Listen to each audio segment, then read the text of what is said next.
Les Shem Yahud Kutsha Benichou Shrinté, on va parler de quelque chose de vraiment important. C'est tiré du livre Otzkot Chaim.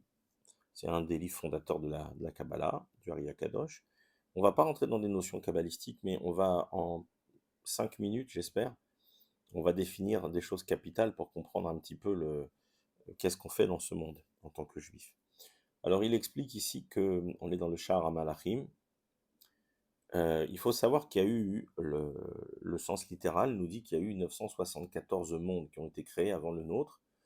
Alors c'est pas à prendre au pied de la lettre, il faut simplement savoir qu'il y a eu une création, en tout cas plusieurs qui ont été faites avant, dont notamment une dont nous parle ce livre, et d'autres, et le Zohar également. Et on va pas entrer dans le détail, mais simplement pour comprendre qu'en fait le mal a été créé avant le bien.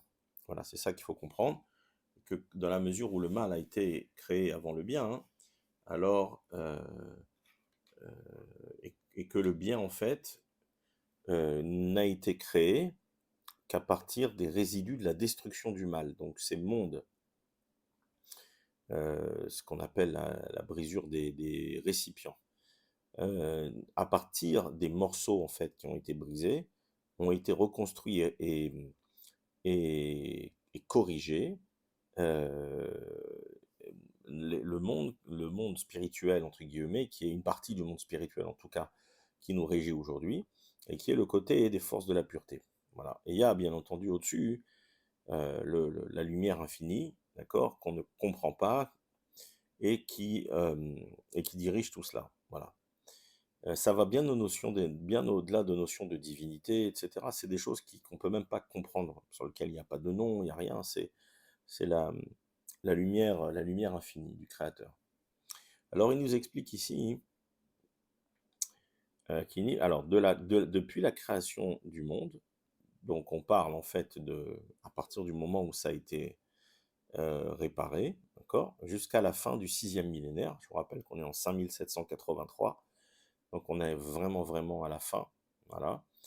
Kol Mashiach Olam Yagim Beyamim. Alors, donc je vais traduire directement. Il dit tout ce que le monde a atteint, en fait tout ce qui a été créé, c'est-à-dire dans les eaux, dans les fleuves, dans les mers, dans les déserts, dans ce qui est sec, dans les déserts, dans les chemins, en gros, tout ce qui existe dans le monde, voilà, dans le commerce, il dit également l'étude de la Torah, dans les prières, dans les mitzvot, de la part qu'ont à réaliser les vivants et les morts, dans le ciel et la terre, tout ce qui est fait par les chassidim et les tzadikim, les gens simples et également les rechaim. Les rechaim, ce sont ceux qui refusent de respecter les 613 plus 7, les 120 commandements de la Torah.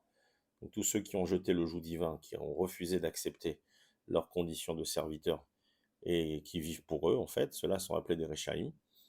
Donc on continue, que ce soit pour les femmes, pour les enfants, pour les petits, pour même les bébés qui sont encore dans le ventre de leur mère, les animaux, toutes sortes d'animaux, les oiseaux, purs et impurs, les plantes, ce qui rampe sur la terre, etc. En gros, toutes les espèces, tout ce qui existe sur Terre, et ça vient, c'est cité du Keren Shlomo. D'accord. Alors il nous dit donc tout cela, hein, est inclus à l'intérieur, est inclus de milliers, etc., de différentes sortes de birurim, c'est-à-dire de tri en fait qu'on doit faire, des étincelles de sainteté. Qu'est-ce que cela veut dire?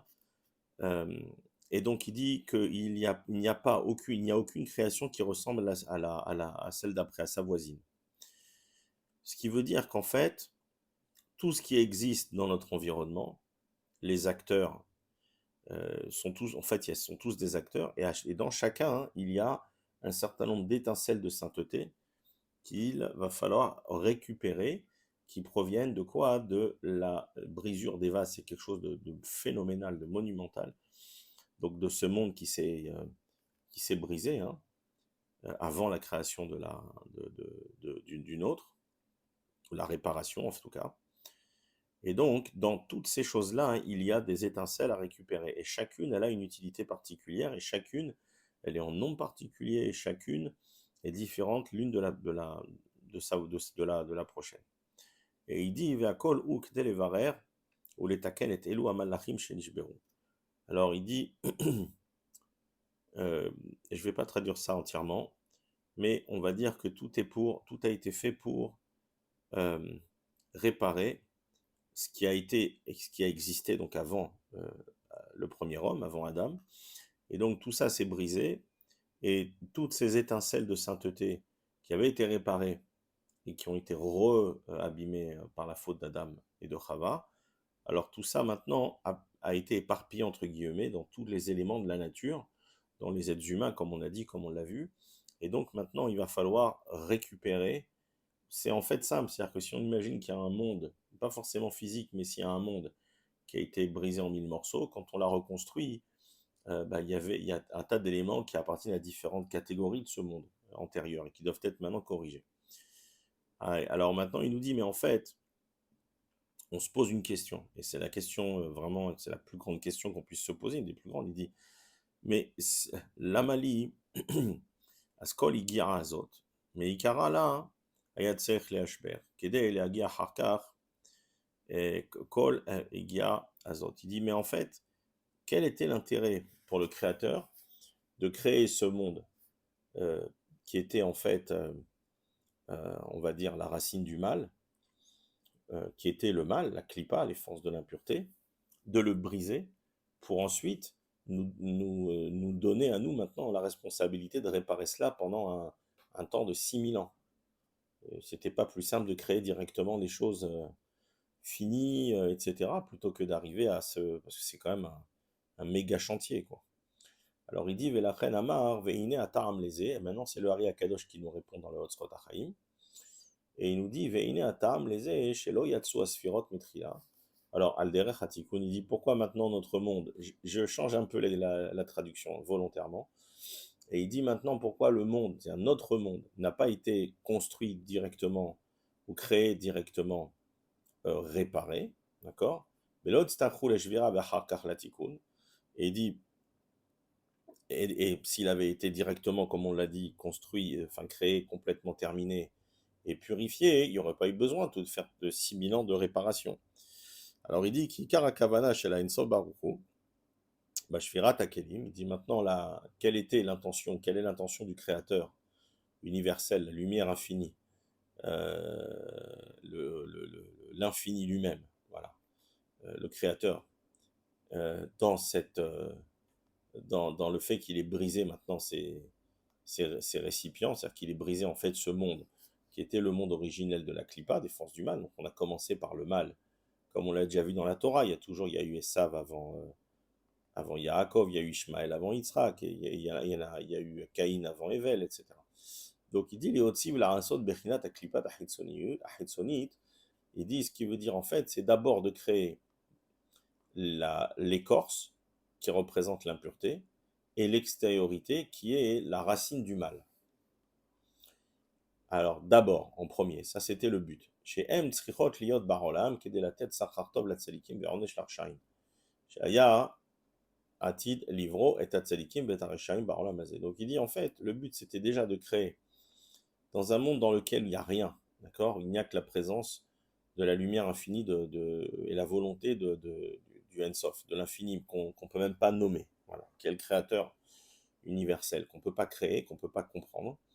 Il dit donc le but c'était déjà de créer, de créer en fait les forces du mal, entre guillemets, ou en tout cas les éléments extérieurs dont les forces du mal qui trouvent leur racine dans le mal, où le mal trouvera la racine dans cela, voilà, pour qu'ensuite il puisse y avoir un test, c'est-à-dire que pour que les tzadikim, c'est-à-dire ceux qui vont suivre les commandements divins, on va leur dire, voilà, pour arriver à finir la réparation du monde, tu dois faire ci et ça, donc on parle des 620 commandements maintenant de la Torah, 613 plus 7, et pour donner une punition aux Rechaïm, c'est-à-dire une punition à tous les traîtres, tous les lâches, tous les déserteurs, tous ceux qui ne veulent pas participer au pourquoi ils ont été créés.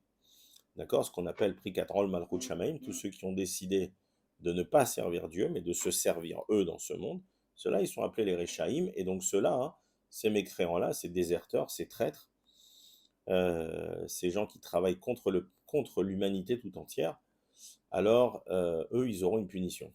Enfin, une punition, et eux, ils seront punis. Alors il dit maintenant, et donc dans le futur, donc c'était la préparation en fait du test. On comprend maintenant.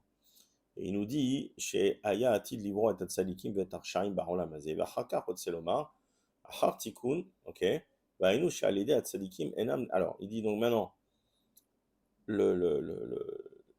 c'est comme en fait les Havdil, si je donne c'est une très très grande différence, mais si tout est fabriqué, si tout est parfait, etc., alors il n'y a pas de contribution humaine. Là, le but, c'était de donner, de créer, on a compris, donc un monde dans lequel il y a un travail à faire sur tout, c'est-à-dire dans chaque chose de notre vie. Pourquoi est-ce que c'est dans les plantes, dans les animaux? Parce que chaque rapport avec chaque chose qu'on peut faire dans la journée ou dans la nuit, chaque seconde, chaque interaction, elle a un potentiel d'avoir des éléments de réparation à l'intérieur, ce qu'on appelle des étincelles de sainteté. Et voilà pourquoi c'est éparpillé de partout, puisqu'on interagit avec tellement de choses que toutes ces interactions, elles nécessitent des lois différentes, elles nécessitent des kavanotes, des intentions différentes, elles nécessitent souvent des brachot différentes au début et à la fin, et ce qui permet en fait de d'axer notre vie entière, c'est-à-dire chaque seconde de notre vie, à travers des interactions, que ce soit dans le business, dans les affaires, que ce soit dans chaque chose, il y a des étincelles à récupérer. Et donc, il y a un mode d'emploi pour savoir comment les récupérer, qui est le 620 mitzvot, 613 plus 7. Et il nous dit donc, maintenant comment, c'est ce qu'on vient de dire, c'est qu'en fait, les tzadikim, eux, Ve'enam nishmaim, les pitouya, les klipot, les gens qui vont suivre le chemin de la Torah, eux, ils ne vont pas écouter ces forces du mal, ces écorces. D'accord. Donc en fait, la partie du mal qui a été cassée, qui est toujours là, et qui veulent nous faire tomber. Donc nous, les tzadikim ne les écoutent pas. Et donc, grâce à leurs bonnes actions, c'est-à-dire le fait qu'ils suivent la Torah, euh, donc à travers les mitzvot, l'étude de Torah, la tfila, etc., ceux-là, ils vont élever Maranim et Tanitzotzot Akdoshot, Mitor Aklipot. Alors là, il y a deux choses très importantes. La première, donc voilà l'essence de tout ce qu'on fait. Euh, donc on va, dans l'interaction qu'on fait chaque seconde dans notre vie, avec un tiers, avec un non-juif, avec un partenaire de business, avec peu importe tout ce qu'on fait, sans arrêt, en fait, on va monter, élever, si on le fait proprement, c'est-à-dire en fonction des règles de la Torah, on va élever les étincelles de sainteté qui sont qui sont dans cet objet, dans ce végétal, dans ma relation avec cette personne, etc. Et donc ça, c'est une chose. Donc élever les étincelles de sainteté qui sont des parts de Dieu lui-même, qui sont des parts de cette lumière qui est descendue originellement. Euh, et en plus, on a la capacité, donc deux choses, faire monter le bien, le ramener à sa source originelle, donc le sortir des forces du mal. Et le deuxième, c'est aussi de réparer le mal et le ramener vers son origine qui est dans la sainteté. C'est-à-dire que même le mal, il a une origine dans la... Même si le mal, c'est comme dit euh, le Ramak, il dit qu'en fait c'est un éloignement de la lumière. Donc, plus la lumière elle s'éloigne de sa source originelle, plus elle se détériore, plus elle devient mauvaise. Et donc ici, en remontant également le mal vers sa source originelle, c'est-à-dire vers la lumière divine, alors on va corriger également le mal. Donc il y a deux choses dans le travail qu'on fait. Mais il dit, Ve'alzem et kabelim sachartov araoulaim. Et donc de ce fait, tout celui qui va vivre pour Dieu et pour sa mission et non pas vivre pour lui, donc tout ce qu'il va faire, c'est parce que c'est un commandement divin. Donc je me marie parce que c'est un commandement divin, pas parce que j'ai telle ou telle envie, etc. Maintenant, il y a un minimum pour arriver à faire les choses proprement. C'est-à-dire qu'en fait, si on faut choisir le bon outil pour réaliser un travail le mieux possible. Donc là, pareil aussi, même dans une relation, il faut choisir l'outil, entre guillemets, ou la femme qui va me compléter le plus, et c'est un complément des deux côtés. Donc il faut le faire intelligemment, c'est ça qu'on ne se marie pas avec... il y a des minimums de critères, voilà. Mais en fait, mais malgré tout, on se marie parce que c'est une mitzvah. Et tout ce qu'on fait, c'est une mitzvah. c'est-à-dire recevoir des invités à la maison parce qu'ils n'ont pas où aller, c'est pas un club social, mais la mitzvah d'Arnasat Orchim, c'est recevoir des gens qui n'ont pas où aller. C'est ça la mitzvah, c'est pas s'inviter entre copains qui ont tous des maisons, qui habitent tous les uns à côté des autres, et on s'invite les uns les autres. Ça n'est pas, c'est pas une mitzvah en soi du tout. Voilà. La mitzvah, c'est de recevoir des gens qui n'ont pas où aller, etc., etc. Donc en fait, toutes ces actions-là, qui sont faites parce que c'est un commandement divin, et parce qu'on comprend maintenant quelle est la mission qu'on a dans le monde, alors là-dessus, il y a le paiement d'un salaire dans le monde futur. C'est ce qu'on a dit. Euh, donc ces deux choses-là. Maintenant pour les autres, Vézé, Aliédé, Marassia, Maraïm. Maintenant pour les autres, tous ceux qui les Réchaïm, entre guillemets, c'est-à-dire tous les autres qui n'ont toujours pas décidé de prendre sur eux le joug divin, donc, ou alors qui choisissent, ça je fais pas, etc. Alors ceux-là, hein, bah, ils font le contraire. Ça veut dire que maintenant, les étincelles de sainteté, c'est Nitzotse Agdusha, qui ont été montées par les gens qui ont pris sur eux le travail divin et le joug divin, bah, eux ils vont les remettre dans la clipa, ils les font redescendre d'où elles viennent. Et donc c'est pour ça qu'ils vont maintenant être punis. Et tous ceux qui vous disent qu'il n'y a pas de punition, bah écoutez, c'est tellement marqué, c'est tellement un mensonge. Ve'alze amekabelim ronashim arawilaim, c'est d'ailleurs dans les 13 principes de foi qu'il y a un salaire pour les tzadikim. Tzadik, c'est pas Baba Salé forcément, c'est tout celui qui, on a dit, qui fait attention à sa Brit Mila, qui fait attention à sa pureté, qui a pris sur lui tous les commandements de la Torah. Voilà, donc il y a un salaire dans le monde futur. Donc on hérite de ce qu'on a réparé en fait. On a réparé ce monde, donc on va en hériter. On n'a pas à réparer, bah, on est puni, on n'hérite pas. Donc, après, quelle est la plus grande punition? Ne pas en hériter, c'est-à-dire ne pas être proche de Dieu dans la gestion de tout cela, ou en plus avoir la punition. Probablement les deux, je ne sais pas. Et il dit ici, Valzem Kabelim Ronashim, Ronsham Araoulahem, et donc les Rechaim vont être punis de la punition qui leur convient en fonction de leurs actions. Voilà, tout ça pour dire, et je termine parce que c'est tellement évident, mais c'est tellement pas évident en même temps, qu'on n'est pas là dans ce monde pour être gentil, on n'est pas là pour être une bonne personne, parce que ça c'est l'argumentaire classique des forces du mal. Hein. C'est je suis une bonne personne, je suis très bien comme je suis, toi tu as trouvé ta voie, moi c'est bon, je suis très bien, je veux pas changer, je suis très bien comme je suis, je fais de mal à personne, j'ai un bon cœur, je vole pas, je tue pas, je fais du bien autour de moi. Voilà, ça c'est du vent, c'est un argumentaire des forces du mal pour que la personne continue à être considérée comme un rachat, comme un mécréant, qu'elle continue à rester à appartenir au plus profond des forces du mal, et qu'elle soit donc punie à la fin, puisque c'est également les forces de l'impureté qui punissent, et que leur neshama soit puni dans leur vivant et dans leur mort par les forces du mal. Donc il faut bien comprendre qu'en fait, tout le système, euh, on n'est pas plus malin que le Créateur lui-même, et que ça a été fait pour notre bien. Donc, je sais que c'est très très dur, parce que l'accepter et le reconnaître, c'est déjà être obligé de changer, et changer son mode de vie complètement. Alors après, quand on comprend que c'est pour son propre bien, quand on en a acquis la certitude, alors c'est tout un travail de se forcer, il faut se forcer. Il faut se forcer à aller prier, il faut se forcer à se couvrir la tête pour les femmes, il faut se forcer à faire Shabbat. Au début, il faut se forcer, c'est-à-dire que c'est un travail, c'est une relation de force avec le mal. Donc le mal ne veut pas qu'on sorte de la prison dans laquelle on est, c'est-à-dire de la prison dont il a la gestion, dont il est le gardien. Et donc au départ, il faut se forcer, il n'y a pas d'autre solution. C'est un bras de fer. Et après, au bout d'un moment, avec l'étude de la Torah, qui nous donne de la force pour lutter, et qui aussi donne de la force en haut pour nous aider également, alors tout ça, ça devient beaucoup moins difficile. Voilà. Et ça devient, mais c'est toujours un travail difficile, c'est pas un travail facile.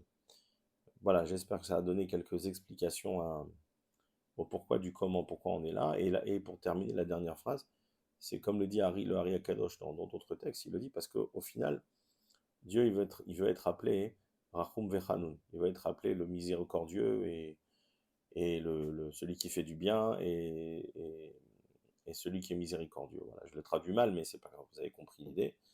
Et donc ce qu'il veut, c'est faire du bien. Mais pour faire du bien, il faut le mériter. Et pour le mériter, il y a un gros chantier, il y a un gros travail à faire. Pour ne pas avoir le pain de la honte, c'est-à-dire pour avoir mérité d'avoir gagné tout ça et arriver à une position très très haute après. La Mishnah elle nous dit que celui qui va être élu, donc parmi les 300 pardon, tous les tzadikim, tous ceux qui vont passer le cap, donc tous ceux qui vont dédier leur vie. Il n'est jamais trop tard. Avec la teshuva, on peut récupérer tout ce qu'on a fait de mal. Eh bien, tous ceux qui vont passer le cap, donc qui seront considérés, qui vont partir de ce monde, ou qui, quand le Mashiach arrive, ceux-là auront en héritage 310 mondes. Il y a aussi une histoire de 310 mondes. Voilà. Donc, c'est encore une fois, même si on le prend sur le sens littéral, c'est déjà extraordinaire. Mais c'est encore plus beau que cela dans le sens un peu, pour de peu qu'on comprenne sur le sens un peu plus mystique des choses. Baruch Adonai, il est en l'âme. Amen, ve amen.